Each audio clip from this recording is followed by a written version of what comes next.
Now listen guys, I see the posts that are floating around on Twitter, I see the DD, I see the videos on YouTube. I understand there's a lot of people that think there's roughly 4 to 7 billion shares of AMC floating around right now.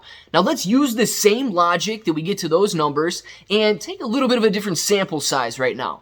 So there are 423 institutional shareholders of AMC. They own roughly 143 million shares total. That must mean that each individual shareholder has 340,000 shares of AMC. Let's multiply that out. Oh my goodness, there must be 1.4 trillion shares of AMC floating around. Guys, do you see how funny it sounds? Now listen, you've got a banana. You give a banana to an ape, what does he do? He eats for a day. You give a banana to a guy that posts DD on Reddit, what does he do? He probably... does he even know how to eat a banana? I would say no. So we're going to talk about this, talk about all of the DD that's floating around out there, and really get a better understanding of what's going on and what's going on with this earnings report call that Adam Aron has. So of course, if this sounds like something you're interested in, let's get started.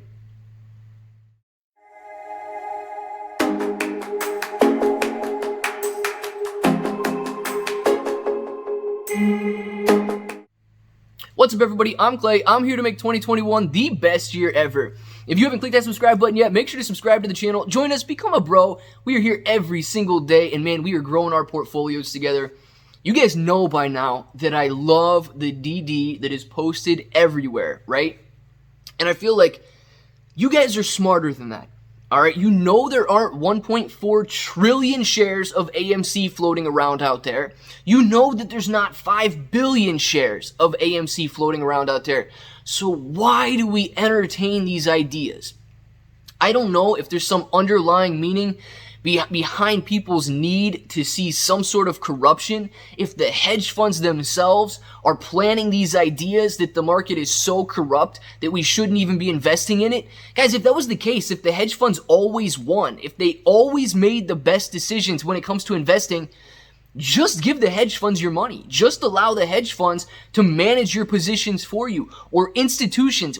They do not run the show, all right? And it sickens me to see people believe in such far-fetched math. Guys, if the example I gave you of institutional shareholders made you laugh, the same thing should make you laugh when you're looking at it on a smaller scale. All right, I know that there aren't 1.4 trillion shares of AMC floating around out there, but I got to that number using the exact same logic as all of these people telling you that there are 7 billion shares out there, right? You take the amount of shareholders, in this case, 423 institutional shareholders. They own a total of 143 million shares, so therefore each one of them owns an average of 340,000 shares. Multiply that out by the total 4.1 million, because remember, that 4.1 million number includes institutional shareholders. So multiply that out by 4.1 million and you get 1.4 trillion. It is no different if you were looking at a vote, if you're looking at a question on Adam Aron's website that shows you that it has 40 million shares being voted with 35,000 different voters. It's the same thing. You're looking at an extremely small sample size, most likely made up of the people who want their voice heard and want to have questions answered. Most likely the people who have the most shares in AMC.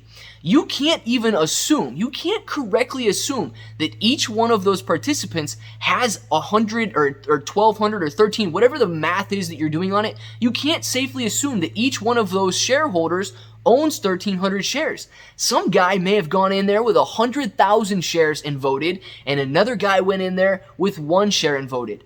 I understand averages, but I also hope that you understand the importance of sample sizes, because as ludicrous as my example sounded, that's the exact same logic that you're using to get this DD, to get to the 7 billion or 4 billion phantom shares that could potentially be out there in existence right now. And at the end of the day, guys, we're talking about verified shares. with your broker, and only shares that have voting rights are registered shares. So this wouldn't even be a way to expose these shares, because only registered shares registered with AMC are on these brokerage accounts. So I don't know, guys, it's funny. Please take it with a grain of salt. I know these guys are out there. Maybe they're trying to do their work. If they were really trying to do their part in this whole thing, I think they would look over the numbers a little bit better than they do at this point. But it doesn't seem like they are. It just seems like they want to move on to something. Remember last week, payment for order flow? Who's talking about that now? Nobody. We're all talking about the earnings call with all of these shares going on right now. So listen, with that being said, do I think that Adam Aron is playing 4D chess with this vote? Absolutely not. Okay. I'm going to be, listen, I don't know if I'm the first one to tell you, if I'm the last one to tell you, Adam Aron is not interested in a short squeeze of AMC. He'll tell you the same thing too. Adam Aron is an excellent CEO, and as a CEO, what is he focused on? He is focused on building up AMC so that it has a place in the future, so that it can withstand another economic downturn, so that it can withstand any sort of financial hardship that it comes across. He is making sure that AMC is going to be here for generations to come. Now, how does he combat the hedge funds? If he can't go out there and expose naked shorts, which most likely do not exist, how can he battle the hedge funds? He can grow the fundamentals of the company, and that is exactly what he is doing. Does he have any sideways intentions with this vote? Absolutely not. But is this vote an excellent thing? Definitely. He is giving the retail investor a voice. He is allowing us to voice our concerns, voice our opinions, and get questions answered that we want answered. Now look, you can go on the website, make sure to go on his Twitter, do not link out to anybody else's thing. You don't want to trust anybody by entering your brokerage account password on anybody's thing. Do not do that. Just go to Adam Aron's tweet himself. But look, he is giving us a place where we can voice our concerns, and he will address the concerns during the earnings call on Monday, August 9th. That is listen, not all companies do that. All right? That's not something you're going to see all companies doing, caring about the retail investor in that way. Sure, if you want to go to the shareholder meeting, absolutely, go to the shareholder meeting. You can have your voice heard there. But not everybody can afford to go to fly across the country and be present at a shareholder meeting. You know that. I know that. So what he's doing here is, it's not common. And I do commend him for doing that. I think it's a great thing. And I do think that he is doing everything that he can to make sure that AMC, the company, not AMC the stock, not AMC the short squeeze, not AMC the stock in your portfolio, whatever. He is making sure AMC the company is set up to thrive. Now, he's focused on fundamentals, he's focused on the future, and I believe that is a very dangerous thing to do, because it sets it up for a road that's going to outlast any sort of financial downturn or any sort of bankruptcy that AMC could face in the future. So hats off to you, Adam Aron. I do like it. I wish you were a little bit more into the short squeeze, because that's why I'm here. I'm not interested in AMC's fundamentals at this point. I strictly want the stock to squeeze, as I believe all of you want to as well. So when you see, and I'm going to end it on this, guys, when you see days like today, we had a live stream today, and I saw a lot of people that were a little bit concerned about the pullback in AMC stock. When you see a downturn, ask yourself a simple question. Why did you buy AMC? If you bought it to day trade it, if you bought it for immediate profits, if you bought it because you wanted a retail run up, I can understand your frustration in the downturn. If you bought it for a short squeeze, what do you look at? You don't get upset on days like today, because you're looking at the fact the shorts have not covered their positions. Those blank checks are still out there waiting for us to squeeze the stock higher, and absolutely nothing changes when the stock price goes down. The shorts are still there, and the shorts need covered.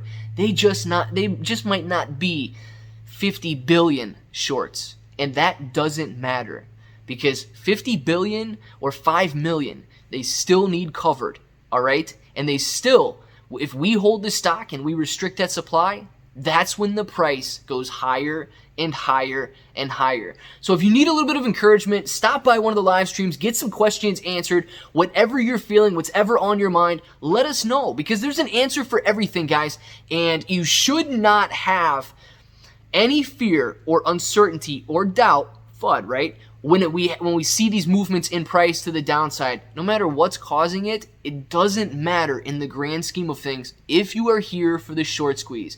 Now, guys, down in the comments below, let me know right now if you're still here, if you're still holding, if you're just as excited about AMC stock as you were the very first day you got in. That's what I want to know, guys. Is the excitement fading for you, or are you still here for the life-changing wealth that AMC stock can finally provide to each and every one of us when it squeezes?